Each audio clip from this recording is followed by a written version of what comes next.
بەناوی خوای بەخشندەی میهرەبان سڵاوێکی گەرمتان لێبێ بینەرە عزیز و خۆشەویستەکانمان لە هەر کوێیەگەن سڵاوی خوای گەورەتان لێبێ یاخوا دڵ و دەروونتان هەر لە خۆشی و ئاسوودەییا بێ لە پێشوازی مانگی پیرۆزی ڕەمەزانداین هاوڵانی پێغەمبەری خوا صلی الله علیه وسلم کە مانگی پڕخێر و مانگی دابەزینی قورئان مانگی ڕەمەزانیان تەواوە کرد 6 دانە مانگ دوعا و نزایانە کرد خوایە ڕۆژووی ڕەمەزان و عیبادەت و پەرستشەکانی ڕەمەزانمان لێ قبوڵ بکە لە 6 مانگی پێش ڕەمەزانیشدا ئەو ویرد و زیکرەیە ئەو دوعا بەناوبانگەیان دەخوێن کە دەفەرمێ اللهم بلغنا ڕەمەضان چونکە ئەوان زۆر باش لە کرۆک و واتا و مەبەست و فەزلی مانگەکە تێگەشت بوون لە ڕوانگەی فەرمودەکانی پێغەمبەری خوا صلی الله علیه وسلمەوە بۆیە ئێمەش وردە وردە بەرەو دەروازەی پڕ لە خێر و پڕ لە میهری مانگی پیرۆزی ڕەمەزان بە ئومێد و گەشببینیەکی زۆرەوە بە دڵێکی خۆشەوە چاوەڕێی ڕەزامەندی خوا و دابارینی ئەو ڕەحمەت و بەرەکەتین کە لە مانگەکەدا هەیە بەرەو مانگی پیرۆزی ڕەمەزان هەنگاو هەڵدەهێنینەوە بۆم مەبەستە هەر لەسەر قسەکردن لەسەر پێشوازی لە مانگی پیرۆزی ڕەمەزان و وەچۆنیەتی پێشوازیەکە لە چەمچەماڵەوە میوانداری بەڕێز جەنابی مامۆستا مەلا ئەحمەد قەرە تاموری زانای ئاینیم کردو مامۆستایان سڵاوی خوای گەورەت لێبێ ئەم کاتت باش سپاس بەو دەرفەتەی کە بە ئێمەت بەخشی سەرەتا پێم خۆشە پەیامی بەڕێزتان وەکو زانایەکی ئاینی بزانم لەبارەی نزیک بوونەوەمان لە مانگی فەڕ و بەرەکەتی ڕەمەزان.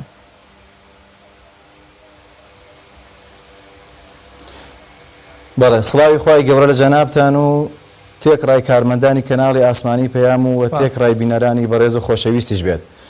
منیش خۆم زۆر بە خۆشحاڵ ئەزانم لەم بەرنامەیەدا لە خزمەت جەنابتان بە ئومێدی ئەوەی کە خوای پەروەردگار ئەم قسانە کە دەیڵێن بیکاتەمایی خێر و پاداش و توێشوویەکی گەورە بۆ قیامەتمان و بیکاتەمایی سود و ئیستیفادە بۆ تێکڕای مسلمانان. دیارە خۆلت ڕازی بە یا ڕەبی دیارە پێشوازیکردن لە مانگی پیرۆزی ڕەمەزان یەکێکە لەو زەروریاتانەی مانگی پیرۆزی ڕەمەزان. دیارە ئێمە وەکو مسلمانان لە سەرانسەری عالەمدا بە حوکمی ئەوەی کە بەرەو میوانێک دەڕۆین یاخود بە شێوازێکی دیکە بڵین مانگێک دێ بەرەو لای دڵەکانمان بۆ میواندارەتیمان جێخۆیەتی بە گوێرەی گرنگی ئەو مانگە پێشوازێکی تەواو و تەندروست بەرامبەر ئەو مانگە بەجێ بهێڵین چونکە بە حەقیقەت چۆن وەکو جەنابت لە دەستپێکی بەرنامەکەیە باست کرد ئەسحابەکانی پێغەمبەری خوا عەلەیهی سەڵات وەسەلام کاتێک کە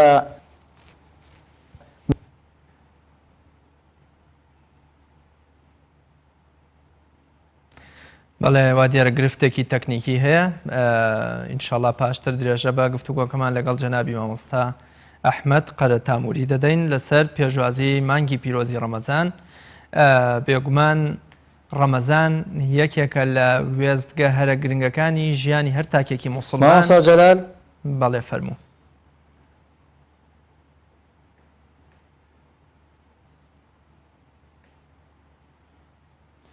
بەڵێ فەرموو مامۆستایان بەردەوام بە.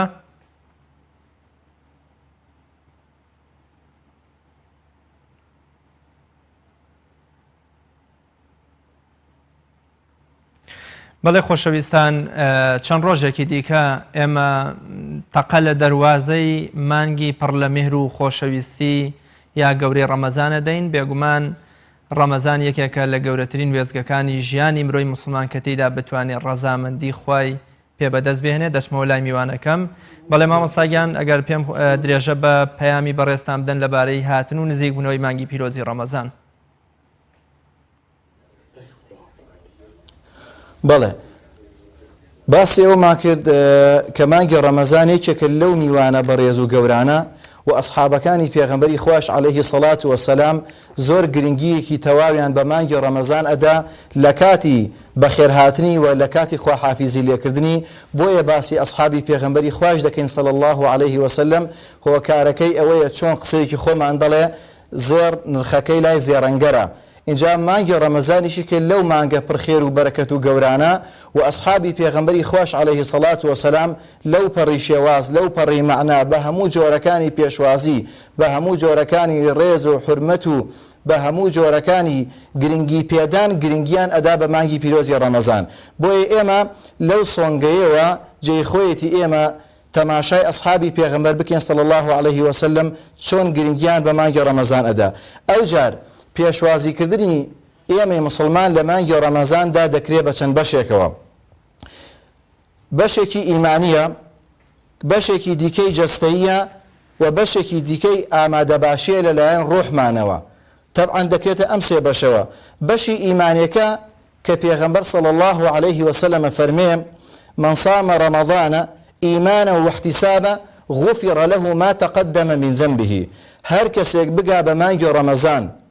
و گرنگی تەواوەتی بەو مانگە بدا بە ڕۆژوو بێتیایە، ڕۆژەکانی بە ڕۆژوو بێ و شەوەکانی ئاودان کاتەوە بە شەو نوێژ، ئیمانە و واحتسابا بە ئیمانێکی باشەوە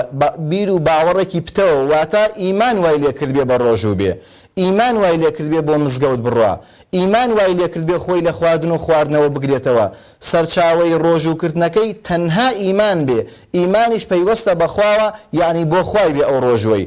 و چاوەڕێی ئەجر و پاداشتیش بێ لە لای خوای پەروەردگار، دەفەرمێ غفر له ما تقدم من ذنبه. ئەوە خوای رب العالمین لە تێکڕای گوناهانی ڕابردووی کە ئەنجامی داوە لێی خۆشە بێ. ئەمە لە ڕوانگەی ئیمانەوە کە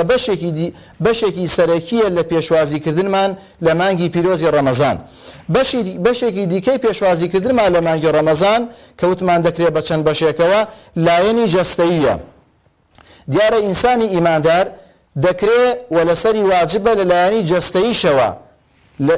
جەستەییشەوە پێشوازی بکە لە مانگی پیرۆزی ڕەمەزان و گرنگی پێ بدە. دیارە ئێمە لە 11 مانگی ڕابردوو بەشێکی زۆرمانەوە عام بە شێوەیەکی گشتی خەڵکانێکی زۆر هیلاکن بەدەست وریانەوە، بەدەست مائیدەیانەوە کە خواردنی زۆر، لە خواردنی چەوری، سوێری، شیرینی، ئەمانە کە زۆر جار کێشەی تەندروستی زۆرمان بۆ دروست ئەکا. کاتێکە دەچین سەردانی دکتۆرە بەڕێزەکان دەکەین، ئەوانی خشتەیەکی تایبەتمان دەدەنێ لەسەر ئەوەی کە ئێمە بەم خشتەیە نان بخۆین، بەم خشتەیە خواردنی ڕۆژانەمان بەکار بهێنین. بەڵام پێغەمبەری خوا عەلەیهی سەڵات وەسەلام دەربارەی ڕۆژوگردنی مانگ ساڵانە کە لە مانگی ڕەمەزاندا کە خوای رب العالمین واجبی کردووە لەسەر مسلمانان، دەفەرمێ سووم و تەصیحو، واتە بە ڕۆژوو بن لە ساغ ئەبن. و ئێستاکەیش لایەنی طبی زۆر اعتیمادی کردوتە سەر ئەوە و پاڵپشتی ئەوەی کردووە و ئەوەی زۆر بە تەواوەتی پشت ڕاست کردوتەوە کە ئەمە قسەی پێغەمبەر صلی الله عليه وسلم لەسەر هیچ بەڵگە و شتێ پەکی ناکەوێت. بەڵام وەکو دڵخۆشیێک بۆ ئیمانداران و مسلمانان جێی خۆیەتی کە باز بکرێ کە لایەنی طبی دەڵێن بەڵێ ڕۆژوگردن بەڕاستی سوود و ئیسیفادێکی یەجگار زۆری هەیە بۆ مسلمانان، بۆ لاشیان، بۆ تەندروستی ئینسانەکان و ئیمانداران. ئەمە جۆرێکە لە پێشوازی. ئەجا ئەم پێشوازیە بەچی دەکرێت؟ بە خواردنی بەڕێخستنی خۆراکمان پێشەوەی کە بگەین بە مانگی ڕەمەزان، بەوەی کە ئیسراف نەکەین، بەوەی کە زیادەڕەوی نەکەین. لایەنێکی دیکەی بە خێرایی لە خزمەت جەنابتانە باسی کەم ئەوەیە وەکو ئامادەباشی ڕوحیە کە خوای رب العالمین فەرمێ ئەلا بذیکری الله تطمئن القلوب. ئایا بە زیکری خوای رب العالمین دڵەکانتان ئارام نابێتەوە؟ ئێمە خوای رب العالمین لە هەفتەکاندا لە ڕۆژی جمعەی بۆ داناوین بۆی کە یاد و زیکری تایبەتی تیا بکرێ بۆ خۆی رب العالمین، و لە ساڵێکیشدا مانگی ڕەمەزانی تایبەت کردووە، چونکە لەو ساڵەدا لە 11 مانگی ڕابردوودا ئینسان بەهۆی دنیاوە، بەهۆی نەفسەوە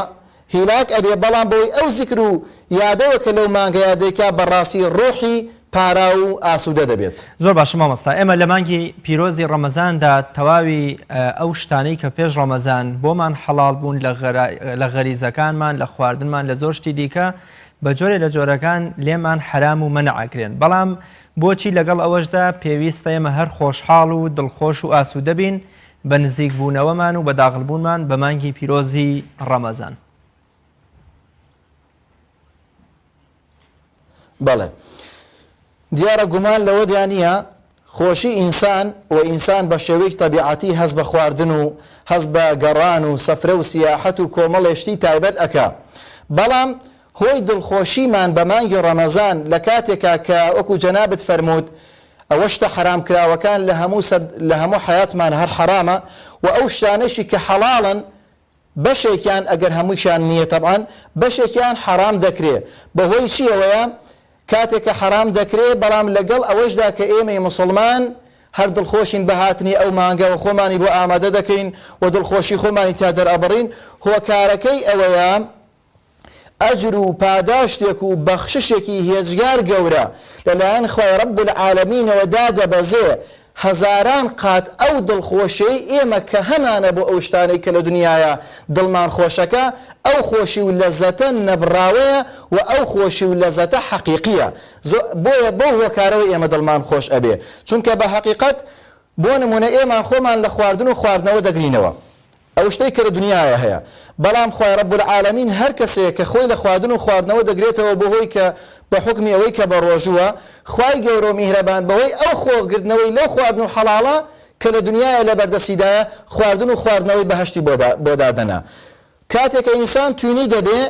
خوای رب العالمین لە دەرگای ڕەیانەوە کە تایبەستە بەو کەسانەی کە بە ڕۆژوون کە لەبەر خاتر خوا بە ڕۆژوون خوای پەروەردگار دەیان خاتە بەهەشتەوە ئەو کەسانەی کە بە ڕۆژوون لەبەر خاتر خوای رب العالمین خوان گرتوتەوە لە خواردن وەک پێغەمبەر صلی الله عليه وسلم فەرمی خوا دەیان خاتە بەهەشتەوە باشترین گۆشتیان دەداتێک کە جگەری نەهەنگە و پاشان لە ئەجر و پاداشتە دیارە ئەجر و پاداشت ئێمە کە بەهۆی ئەجر و پاداشتەوە ئینسان ئیسراحەت دەکا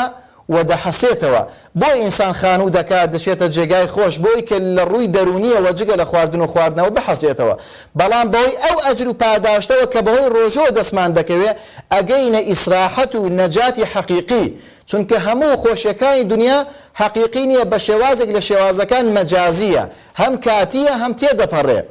بەڵام ئەو خۆشی و لەزەتەی کە لە قیامەتە هەیە کە ئینسان بە تەواوەتی ئیسراحەت دەکات بەهۆی چیە بۆ دەستمان دەکەوێت بەهۆی ڕۆژۆیە بۆیە بە حەقیقەت ئەوە هۆکارەکەیەتی کە بەهۆی ئەو ڕۆژۆوە کە ئێمە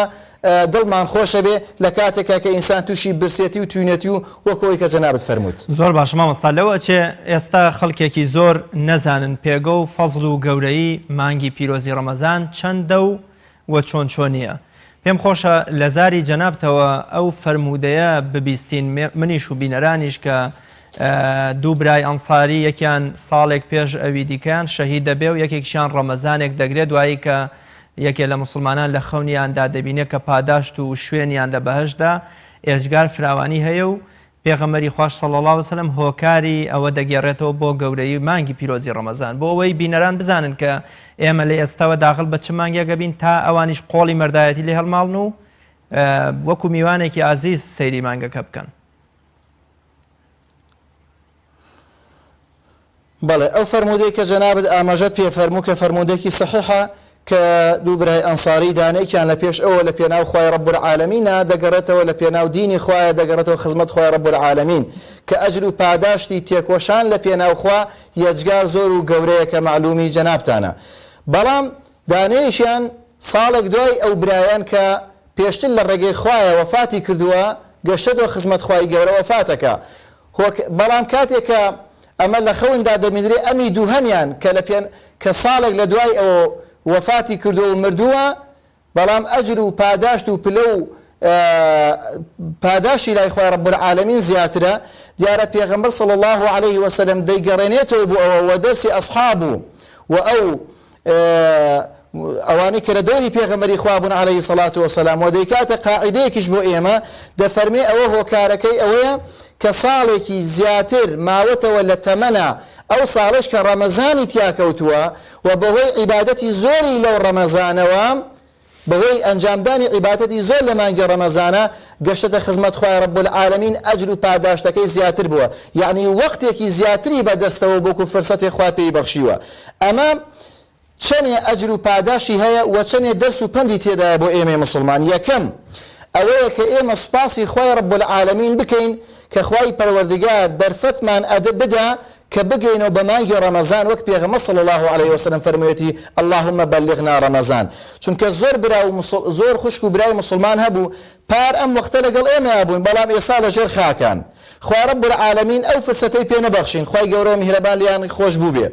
بەڵام ئێستا ئێمە وا بەرەو ئەو فرسەتە گەورە زێڕی نەدەڕۆین چەندێ ئێمە سوپاسی خوا بکەین لەسەر ئەوەی کە خوای پەروەردگار تەوفیقمان بدا و پاشان ئەوەی کە دەرسێکی دووهەم ئەوەیە کە ئێمە کاتێک کە داخل ڕاستەوخۆ بەم ڕەمەزانە دەبین یعنی بە فرسەتێکی ئەمەندە عەجیب و گەورەی بزانین سانی بە سانی دقە بە دقیقە چرکەیەک نارین بەسەرمانەوە تێبپەڕێ ئیلا بەکاری خێر و چاکەوە نەبێ، چونکە ئەوسانی و چرکانە دڵنیابن بەهەشتی خوای بێ بەدەست دەهێنین ئەگەر ئینسانێک لە هەوڵ و کۆششا بێ. بەڵام بەداخەوە زۆر جار کاتێک ئینسان دەگات بە مانگی ڕەمەزان هەر ئەوەیە تەنها بە ڕۆژوو دەبێ، هەر ئەوەیە تەنها فەرزەکەی لەسەر لا دەچێ، ئەو وەخت و سەعات و کاتانە بەخە و بە بەعزێشتی مالایانی بەچوونە بازار و بە خۆ مەشغوڵکردن بە مۆبایل و ئەنتەرنێت و فەیسبوک بەسەری ئەبین، ئەو کاتە زێڕینە لە دەستمان ئەچێ. بۆیە فرسەتێکی زێڕین و گەورە و گرانبەهایە کە ئێمەی مسلمان ئەو وەخت و سەعاتانە لە دەست خۆمان نەدەین کە وەک پێغەمبەر صلی الله عليه وسلم فەرموویەتی، چونکە ئەو مانگە مانگی قورئانە، مانگی دابەزینی قورئانە. بۆ ڕەمەزان گەورەیە، بۆ ڕەمەزان فەزڵ و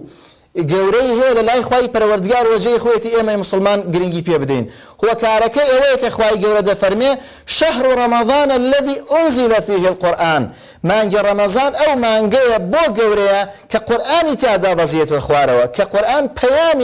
پەیامی خوایە بۆ سەرجەم مرۆڤایەتی. بۆیە بەهۆی ئەو قورئانەوەیە کە ئەو ڕەمەزانە گەورە بووە. بۆیە ئێمە گرنگی هەم بە ڕەمەزان و هەم بە قورئانی پیرۆز بدەین کە منهەجی حەیاتمانە. زۆر باشە مامۆستا. زۆر جار ئەوانش کە لە بواری گەشەپێدانی مرۆیە ئیژەکەن یا ئەنووسن یا کۆڕ و کۆبوونەوەیان هەیە دەگوترێ کاتێک کە مرۆڤ دەڵێ ناتوانم و نازانم و یا پێم ناکرێ یا ناتوانم، ئیدی مێشکی عازەدا بە مرۆڤە و ئیدی ئەبێتە جۆرە لە جۆرەکان کۆت و بەندێگەکرێت بەو تێگەشتن و بیرکردنەوەی خۆی. تا چەند پێویستە ئێمە موسڵمانان واز لەو جۆرە لە خۆساردکردنەوەی بهێنن کە بڵێ ناتوانین، یا بەونە ڕۆژگار زۆر درێژە، یا بەونە ڕۆژان گەرمە تینومانە بێ برسیمانە بێ. کۆمەڵێ شدن لەوە چێ مرۆڤ بیان کاتە بیانووی ئەوەی کەوا بە ڕۆژوو نەبێ. یا جۆ جاڵێ من سەعیم هەیە لە کاتێک ئازانین لە ساڵی دوی کۆچیان لە حەڤەی ڕەمەزانە جەنگی بەدرە و جەنگی گەورە و یەکلاییکەرەوەی بەدر لە نێوان سوپای ئیسلام و مسلمانان، سوپای ئیسلام و قوڕەیشدا ڕووەدات و مسلمانان زۆر بە ئاسایش بە ڕۆژووە بن.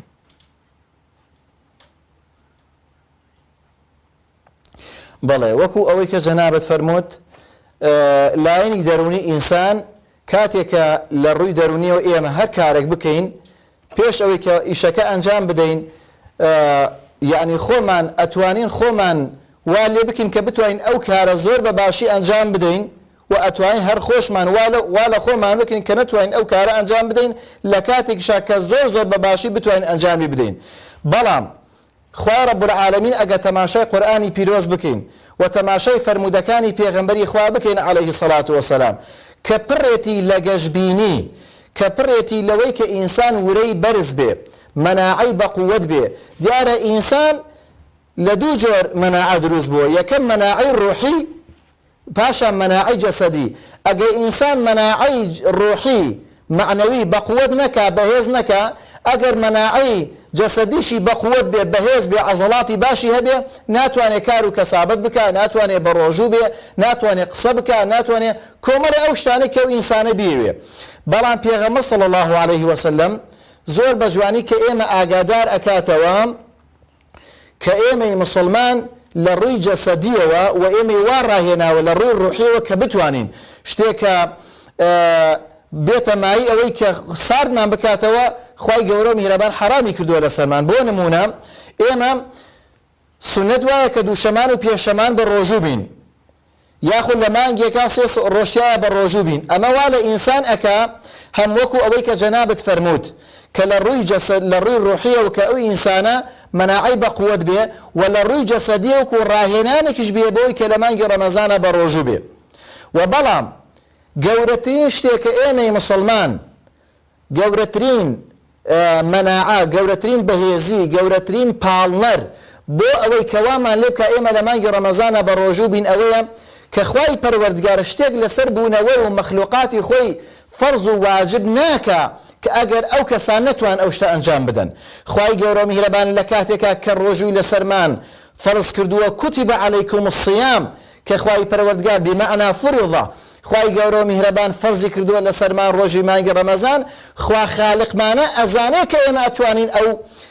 عیبادەتە ئەنجام بدەین. وەکوەی کە جەنابشت فەرمووین ئەسحابی پێغەمبەری خوا عەلەیهی سەڵات وەسەلام لە کات و ساتێکە کە گەرما و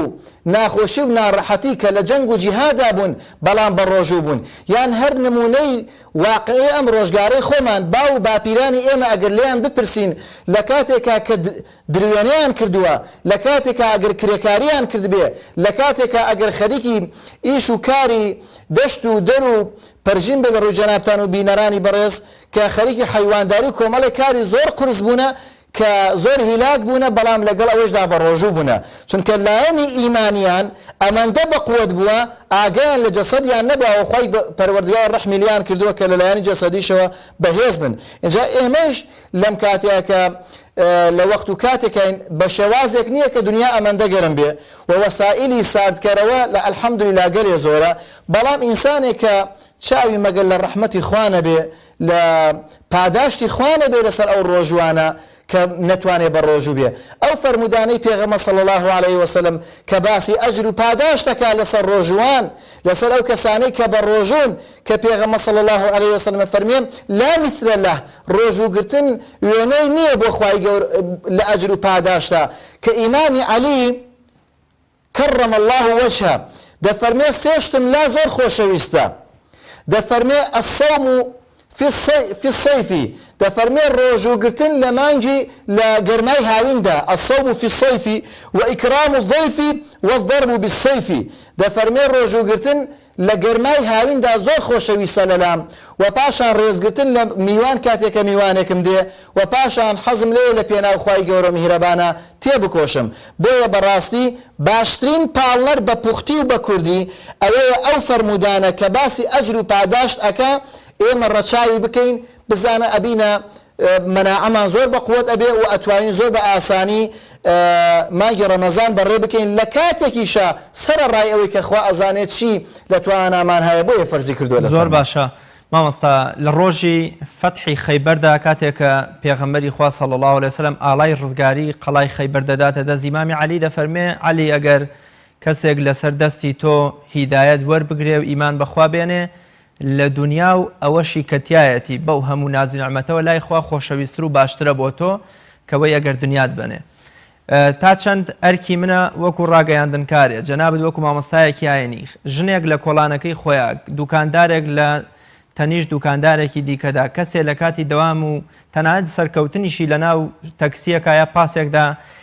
لە پێشوازی مانگی پیرۆزی ڕەمەزاندا ڕۆڵمان هەبێت لەوەی خەڵکێکی زۆرتر بۆ ئەم بازرگانی و سەرمایە گرنگە بانگێشت بکەین و لە ڕوانگەی فەرمودەکەی پێغەمبەری خوا صلی الله علیه وسلم کە فەرمێ کەسێک ئیمانی نییە تاوەی خۆی بۆ خۆی پێی خۆشە بۆ برا موسڵمانەکەشی پێی خۆش بێ واتە من پێم خۆش بێ ئەم هەموو فەزل و بەرەکەتەی ڕەمەزانیش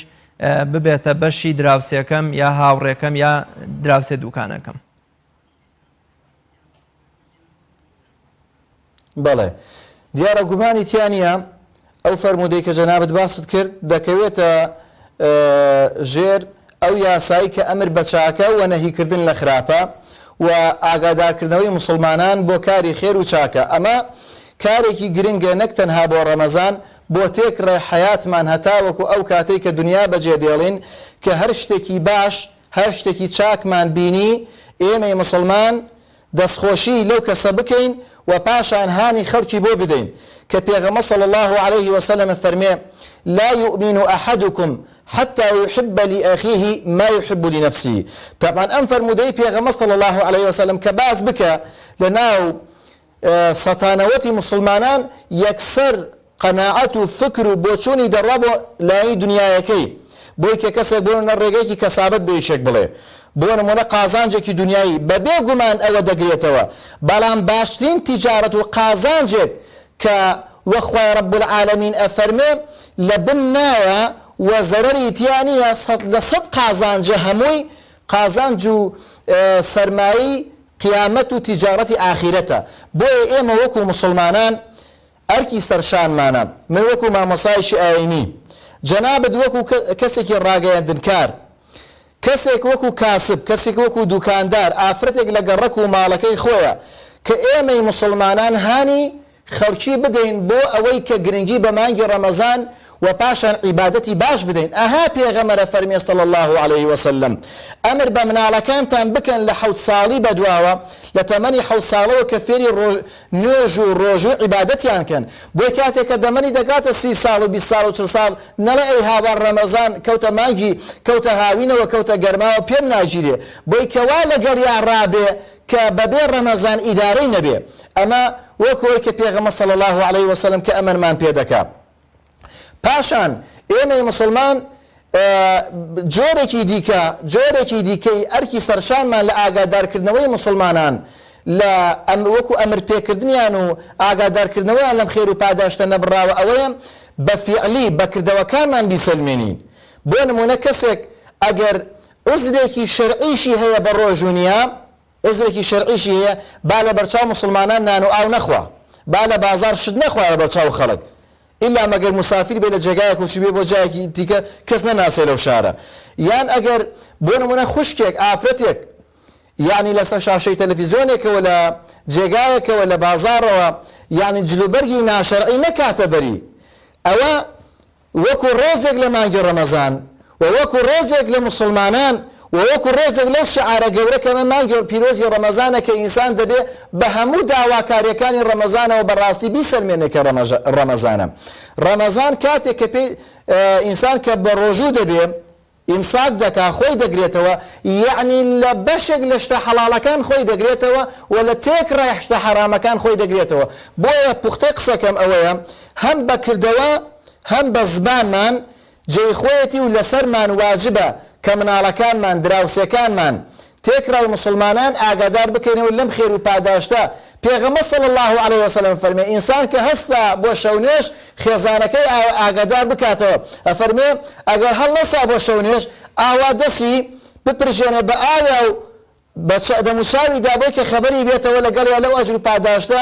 بێبەش نەبن هەتا وەکو خوای گەورە بەرەکەتش بخاتە ژیانیانەوە ئولفەت و خۆشەویستی و تەبایی لە دنیای پێکیانەوە بێنێ و قیامەتیش بە هەمان شێوە پێکەوە بن. ئەمە پێغەمبەر صلی الله عليه وسلم ئێمە ئاگادارەکاتەوە لەوەی کە ئێمە دایم ئەمر بە چاکەکەین لە ڕەمەزانە و خەڵک ئاگادارکەینەوە کە ئەمە فرسەتە زێڕینە ئەوەی کە لە ڕەمەزانە ئەکرێ مسلمانان لە خێر و پاداش لە چاکە لە نوێژ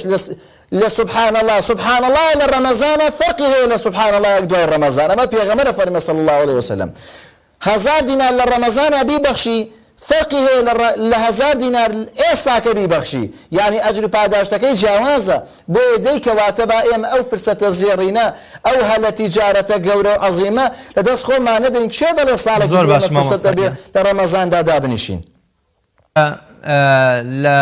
ڕۆخی ڕۆبارێکدا بە دوای گەوهر و مرواریدا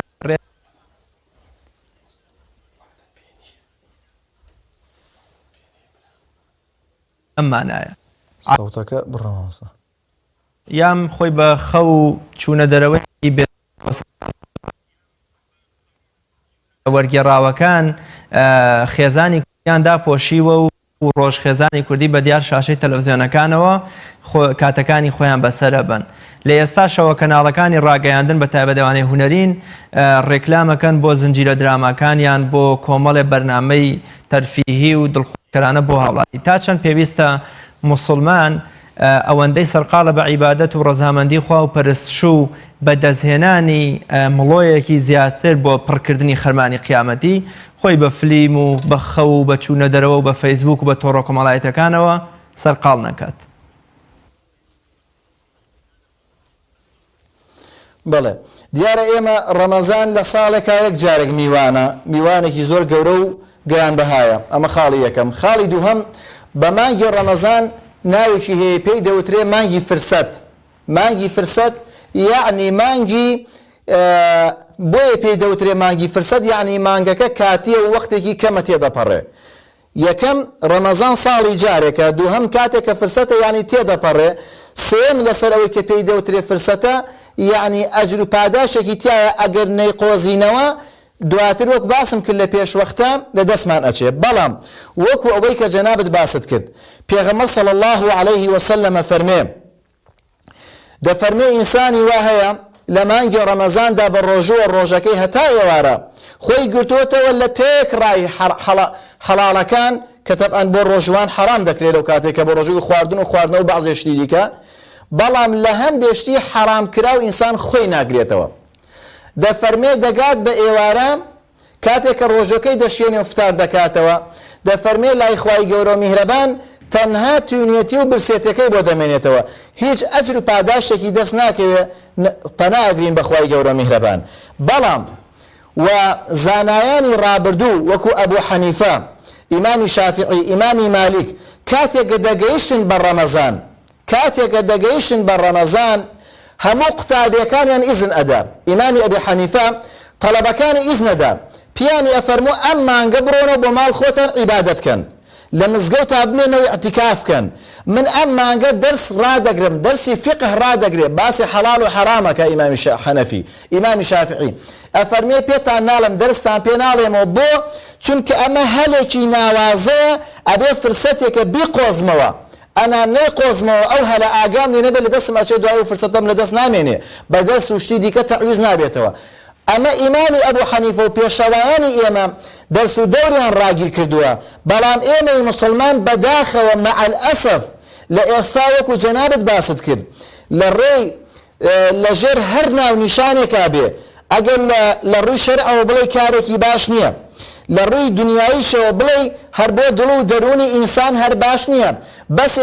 ئەکسەرێتی کێشەی خەڵک و کۆمەلگای ئێمە ئەفلامە خراپەکانی دۆبلاشکراوەکان هێنایەنە ناو وڵاتی ئێمەوە ئەنا ئێمە میلەتی ئێمە خاوەن دینێکی قایم بوو و خاوەن کلتور و ئەخلاقێکی جوانی باو باپیرانمان بوو بەڵام بەداخەوە ئێستاکە وەکو جەنابەت باسی ڕیکلام دەکرێت بۆ کۆمەڵێ دراما بۆ کۆمەڵێ فیلم یا ئەم دراما و فیلمانە دڵنیابن موسڵمانان کاتێک کە تەماشایان دەکەن لە ئەجر و پاداشی ڕۆژەکەیان کەم دەکاتەوە ئەگەر بە ڕۆژ بێ یاخود بە شەو بێ ئەگەر بە ڕۆژێ بێ ئەوە هەردیسان کەمی دەکاتەوە ئەگەر بە شەو بێ کاتێککە ئینسان بە ڕۆژوو نییە یعنی ئینسان چەند سەعات 15 سەعات زیاتر بە ڕۆژوە ئەوە لە شەوا دای بنێ بەهۆی تەماشاکردنی فیلمەوە ئێمە ناڵێن تێکڕای ئەو شتانە حرامە بەڵام ئەفلامێک کاتێک کە خوشکێتی دەبێتە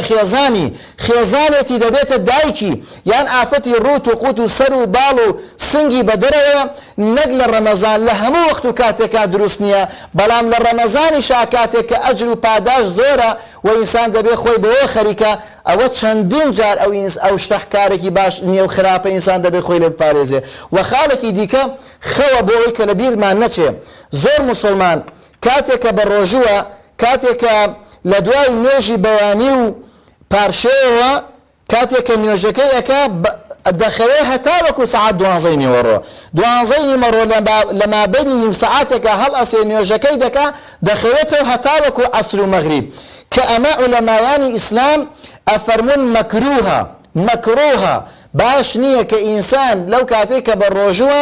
ڕۆژەکەی ئەکسەرەتی بەخەو بەرێتە سەر چونکە ئێمە ئەو ڕۆژە خوای تەعالا دایناوە بۆی کە تیایە عیبادەت بکەین ختمی قورئان بکە لە ختمی قورئان تااقەتمان کەمێ ئەوە بوو هێزت نەما وزت نەما تەسبیحات بکە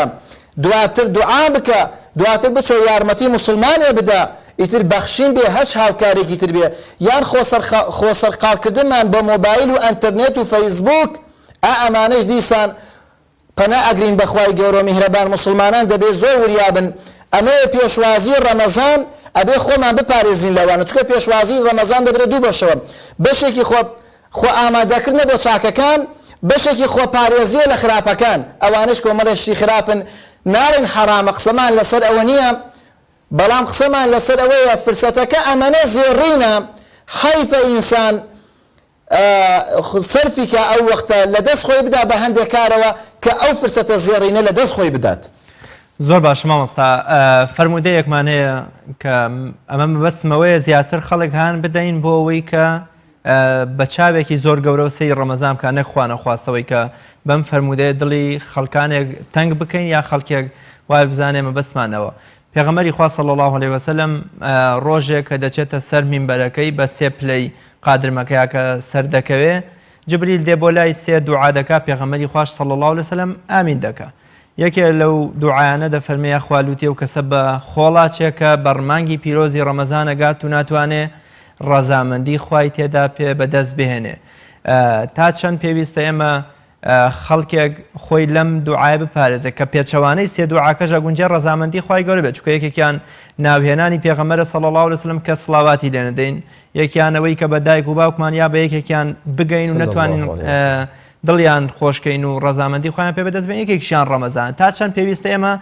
بە پێچەوانەی دوعاکەی جبرەیلەوە بتوانین ڕەزامەندی خوا بە ڕەمەزان بەدەست بێنین. بەڵێ دیارە ئەو فەرمودەی پێغەمبەر صلی الله عليه وسلم وەک جەنابشت باس کرد مسلمانان بە هەڵە حاڵی نەبن بۆ دوعاکردن نییە لە مسلمانان و لە خەڵکو ئەو بابەتە، بەڵام غایە و مەبەستەکە ئەوەیە یعنی چۆن ئینسان تەشبیه نەبێ ولله المثل الأعلى تۆ کەسێک بکەیتە ژوورێکەوە بڵێ ئەم ژوورە پڕێتی لە زێر و زیو بە تەبەقی زێر و زیو دانراوە تەبەقە ئاڵتوونەکان بۆ خۆت بە کەیف خۆت چەندێک بار ئەەکەی چیت ئەوێ بە سندوق زێر بەرەوبی بە دەرەوە گرنە ئازابێ، بەڵام ئەم کەسە بچێتە ژوورەوە بۆ خۆی خەریکا بەخەوەوە یان تەماشاکە بڵێ چەند شتێکی جوانە یان بۆ خۆی بسوڕێتەوە دەیدەی هێواش هێواش هەتا وەقت و کاتەکە بەسەر ئەچێ. یعنی ئەمە بۆیە پێغەمبەر صلی الله عليه وسلم باس ئەمەی فەرمووە یعنی ئەمەندە خراپە، یعنی ئەمەندە ئەجر و پاداشتەکە گەورەیە، ئەمەنە هەلەکە زێڕینە زۆر حەیفە و عەیبە ئینسان ئەو ئەجر و پاداشە بەدەست نێنێ کە پێغەمبەر صلی الله عليه وسلم فەرمێ لوتی بچێ بە خاک و خۆڵە کە کەسێک کە بگا بە مانگی پیرۆزی ڕەمەزان کە کارێک نەکە کارێکی وانەکە عیبادەتێکی وانەکە کە خوای رب العالمین لە خۆی ڕازی بکە، ئەوی دوو هەموو سێمێ سڵاواتە پاشان ڕازیکردنی دایک و باوکە. ئەمە مخالفی فەرمودەکە ئەوەیە کە پێغەمبەر صلی الله عليه وسلم فەرموویەتی کە ئێمە وەری بگرین کە کەسێک یعنی لە ڕەحمەتی خوایە نقم بێ لە ڕەحمەت و مەغفیرەتی خوایە بزر بێ ئەمەندە بکەوتە ناو ڕەحمەتی خواوە کە ئەگاتە مانگی ڕەمەزان و خوا لە خۆی ڕازیەکە، چونکە ئەبێ ئێمە معنای دوو هەمیشی کە عەکسی ئەوە بێ ئەبێ ئێمە ئاگامان لەوە بێ کە ئەوەیە کە هەر کەسێ بگاتە مانگی ڕەمەزان کارێ بکات لە چاکەکاری و خواناسی و ئەو شتە باشانە کە خوا داوای کردووە، یعنی خوایە بەر ڕەحمەتی خۆتیکە، یعنی خوایە لە ناو ڕەحمەتی خۆتە غەرقیکە هەتا وەکو دەیبێتە ناو بەهشتی خۆتەوە. بۆیە ئەمە بەڕاستی ئینزارە بەوەی کە ئێمە ئاگامان لە خۆمان بێ و هەم دڵخۆشیشە مادام ئەوەنە سزای لەسەر بێ لەسەر ئەوەی تەرکردنی عیبادەت، یعنی لە بەرامبەریشە ئەجر و پاداشتەکەی گەلێک گەورەیە لەسەر ئەنجامدانی عیبادەتەکە. زۆر باشە مامۆستا، لەوە چێ زۆر جار تاکی ئێمە گەنجی ئێمە بەهۆی ئەوەی کە خۆی هەوڵی نەداوە زیاتر لە زانستی شەرعی بەهرەمەند بێ و خۆی تێبگەێنێ وا تێگەشتووە ئەگەر پەیوەندی لەگەڵ کچێکە هەبێ یا بۆ منە ئەگەر جگەرە کێش بێ یا بۆ نمونە ئەگەر ئافرەتێک بێ لە چکو و جلوبەرگەکەی زۆر شەرعی نەبێ ڕۆژوبوونیش هیچ فایدە و سوودێکی پێ ناگەیەنێ. تا چەند پێویستە ئێمە ئەم تێگەیشتنە ڕاست بکەینەوە، ینی زۆر جار لە جەنگ و غەزاکانە هەمان بووە کە سەرخۆشیش بووە بەڵام جیهادیش لە ڕێی خۆیان کردو، بەڵام چی بووە نەیتوانێت زاڵ بێ بەسەر خۆیان. حتا دکتۆر عەبدوڵعەزام بە ڕەحمەت دەفەرمێت جیهادی ئەفغان زۆر بەشێ لە تلیاکێشەکان سەریان خست. مەبەستمەوەیە ئێستا خەڵکێگەی لە کوردستانە ئەگونجێ بەشێ لە سیمای ئیسلامی نەبێ یان بۆ منە جگەرە کێشە یان بۆ منە کردەوەیەکی هەیە کە ڕەزامەندی خوای لەسەر نییە، بەڵام تا چەند پێویستە ئەوەندە بزانێت کە ڕۆژوەکە ئەوەندە گەورەیە ئەگونجێ بارتەقای هەموو ئەو گوناهانەش بێ کە ئەنجامی داون و پێویستە لەسەری هەر لە ئێستەوە ئامادە ساز و ئامادەکار بێ بۆ مانگی پیرۆزی ڕەمەزان. بەڵێ دیارە خوای رب العالمین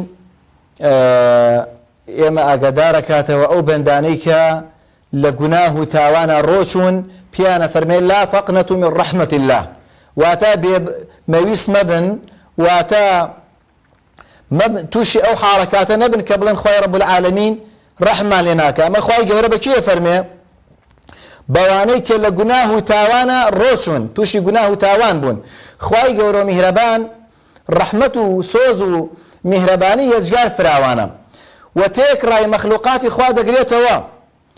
ئینسان نابێ ڕەحم و بەزەیی خوای گەورە و میهرەبان تەحدید کە محەددی کە کورتی کاتەوە، بەڵکو ڕەحمەتی خوای ئەجگار فراوانە. بەڵام ئەمە لە ڕووی ڕەحمەتی خوای گەورە. خاڵی دووهەم ئەوەیە کە ئێمەی مسلمان وریابین شەیتان ساردمان نەکاتەوە، فێڵمان لێ بکە بڵێ ماتەم تۆ فڵانە تاوان کردووە لە ڕابردوودا، فڵانە تاوان کردووە لە ڕابردوودا، ئێستا بە ڕۆژوش بی، ئێستا نوێژیش بکەی، ئێستا خێریش بکەی، خوای گەورەت قبول ناکە. نا، خوای رب العالمین هەر کەسێ تەوبە بکە ئەتوانین ئێمە دڵی ئەو برایانە بەو شێوازە بدەینەوە کە بڵین وەرن پەیوەندیتان لەگەڵ خوایە ساغ بکەنەوە. ئەگەر پەیوەندی ناشەرعیە لەگەڵ ئافرەتان، ئەگەر خواردنەوەی حرامەکانە، ئەگەر خواردنی حرام کراوەکانە، ئەبێ ئێمەی مسلمان ئەپیان بڵین ئەم فرسەتە زێڕینە هاتۆتە پێش دەرگای ڕەحمەتی خوا و مەغفرەتی خوا کراوەتەوە، تۆبەیەکی ڕاستەقینە بکەن. ئەوە چی خواردنەوەی حرامە لە ڕابردووە، چی تاوانی خراپ و ناڕەوا لە ڕابردووە، خوا رب العالمین بۆتە کاتە چاکە. ئەمە بەو شێوازە ئاگاداریان بکەینەوە. بەڵام ئەگەر کەسێ خوا نەخواستە هەرزاڵ نەبووە سەر ئەوەی کە تاوانەکە تەرکدا، هەر نەیتوانی تەحمل بکە، تاوانەکەی هەر تەرک نەدا، ئێمە قسە ناکەین لەسەرەوەی بڵین تاوانەکە احتیادی ئەنجام بدا و با بە ڕۆژوش بێ. تاوانەکە سزای هەیە، خراپە و حرامە، و بەهۆی ڕۆژووبوونەکەوە ناشتوانین بڵین ئەو تاوانە ئەسڕێتەوە. لە کاتێکە ئەتوانین بڵین ئەیسڕێتەوە تاو لە ناوی ئەدا کاتێکە تەوبەی کرد بێ لەسەری. چونکە خوای رب العالمین ئەفەرمێ ڕۆژوتان لەسەر فەرزکراوە لەعەلەکم تەتەقون، بۆیە ئێوە بە ڕۆژون لەبەر ئەوەی کە فێری تەقوا و چاکەکاریتان بکە. ئێمە ئەو خوشک و برایەنەمان کە برا و خوشکی ئێمن ئەوە ڕەمەزانە، مادام بە چەند دقیقەیەک زیاتر لەسەر تەوبەکردن هاتۆتە پێشەوە فرسەتێکی زێڕون و گەوهەرێکی گرانبەهایە، ئەوەی کە ئەنجامی دراوە ئەگەر ئافرەتێکە خۆی دانەپۆشیوە، ئەگەر کەسێکە تاوان و خراپەکاری کردو بە تێکڕای تاوانەکان کاتەکە کە ناتوانین ناوی بێنین، لەم ڕەمەزانەیە تۆبەیەکی ڕاستەقینە بکە پێش داخل بوونی بە ڕەمەزان. ئەمە خاڵی یەکەم. کاتێک کە تۆبەکەی کرد نەڵێ بە ڕۆژووبوون سوودی نییە، من چەند ساڵە ئارەقە خۆم. نا، خوای رب العالمین هەموو ئارە خواردنەکانی بۆ دەکا بە چاکەوە، فەرمودەی خوایە. بەڵام ئینسانێک کە بڵێ من بە ڕۆژوو ئەبم و لەسەر ئارە خواردن هەر بەردەوامم، بەم ئینسانش ناڵێن بڕۆ بە ڕۆژوومە بە سوودی هەر بۆت نییە، سوودی هەر هەیە ڕۆژۆکە و نوێژەکە، بەڵام ئەو ڕۆژوو نوێژە نییە کە خوا داوایەکە. نوێژ إن الصلاة تنهى عن الفحشاء والمنكر، أي رجو لعلكم تتقون، يعني من الحرامات، يعني لقد كراوكان أبي أو رجو لقد كراوكان ما باريزيا بو فرصتي كي زيارين لبيش معنويا باكاري بكين كخواي جورو مهربان لخو ما رازيكين با توبيك راستقين بكين خشكان براوان لبيوندينا شرعي لشتێک ڕای حرام کراوەکان خوای گەورە لێت خۆش ئەبێ مژدەت ئەدەمێ 100% چونکە فەرمودەی خوایە. و پاشان لەگەڵ لێ خۆشبوونەکەیشە چی تاوان کردو خوا بۆ دەکا بە چاکە، مەویست مەبە لە ڕەحمەتی خوا. شەیتان زۆر جار ئینسان سارد ئەکاتەوە، دەڵێت تۆ چەندێکە تاوانەکەی تازە تۆبەکەی. نا، تۆبە بکە خوارت خۆشە بێ وە بە ڕۆژوو بە. خوای پەروەردگار تێکڕای تاوانەکان بۆ دەکاتە چاکە. بەڵام ئەگەر ئینسانێ هەر تەحەمولی نەکرد ناتوانین بڵین وەڵای احتیادیە، بەڵام تاوانی کردووە سزای هەیە، بەڵام خوا سزای ئەداوە ئیشی خوایە، بەڵام بە ڕۆژووبوونەکەش سوودی هەر هەیە، ناڵین سوودی نییە، بەڵام لەگەڵ موقتەزای ڕۆژوانیە کە تەقوایە. خوای پەروەردگار کارێکمان بۆ ئاسان بکە کە تێکڕای ئەوانەمان کە تاوانبارن تۆبێکی نەسوح بکەن و بگرنە بۆ لای خوای پەروەردگار. جەنابی مامۆستا ئەحمەد قەرەتامووری، کاتی بەرنامەکەم تەواو بوو. زۆر سپاسی بەڕێز دەکەم کە میوانی ئەم شەوی بەرنامەی گفتوگۆ بووی. بە ئومێدیەوەی هەمومان ئامادەیەکی دەرونی و جەستەیی بۆ مانگی پیرۆزی ڕەمەزان بکەین. بەڵێ بینەرانی عەزیز و خۆشەویست، بەم شێوەیە بە دڵێکی خۆش و بە چاوەڕوانیەکی دڵسۆزانەوە لە دەرگای پڕمیهری ڕەمەزان داوەستاوین. تا بچینە نێو مانگی فەڕ و بەرەکەتی ڕەمەزان تا ڕەزامەندی خوا بەدەست بێنین تا بە یەگەشتنەوەیەکی تر لاڵقەیەکی تری بەرنامەکە بەخوای گەورەتان ئەسپێرم خواتان لەگەڵ